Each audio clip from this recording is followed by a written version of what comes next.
Pratite s nama totalnu rekonstrukciju obiteljske kuće. Ova je kuća izgrađena 1985. godine, a u kolovozu je kupljena u iznimno zapuštenom stanju.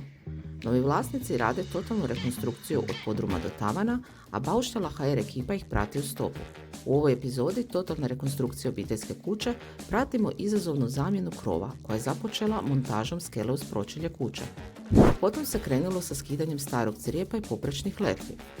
Obzirom da vlasnik kuće ima svoj obrt za radove u građevini, a i složenu ekipu prijatelja majstora, ovaj je posao obavljen u stilu radne akcije u jednom danu.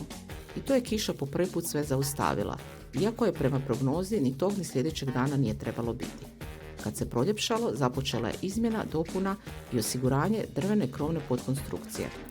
Za ovaj zahvat bilo je potrebno 130 kvadrata OSB ploča, 1 kubik dasaka, pola kubika štafli i 0,75 kubika letve. Srećom, krovopokrivači su zaključili kako su bazne grede uvelike očuvane i mogu podnijeti novi krov uz tek malo učvršćivanja i nekoliko zamjena rogova. Poslu je prionula složena ekipa od 5 radnika, a za postavljanje drvenarije trebalo im je samo 2 radna dana. Počelo se s jednostavnim alatom, špagom, kojom je poravnata linija između prednjeg i zadnjeg roga.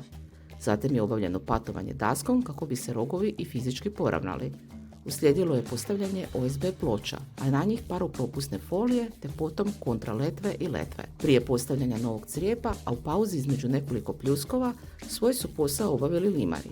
Najprije su uzeli mjere za limeni krovni opšav, a potom sve dijelove izradili po mjeri te učvrstili na krovnu konstrukciju. Vrhunac zahvata bilo je postavljanje novog crijepa. Vlasnik se odlučio za Nexe Cezar glazirani crijep u smeđoj boji, a ukupno je postavljeno 130 kvadrata crijepa. Novi crijep je postavljen u jednom danu, a posao je, iz naše perspektive, izgledao kao brzo slaganje domino pločica. Treba reći i da su na krov u procesu postavljanja novog crijepa ugrađeni snjegobrani i ozračnice.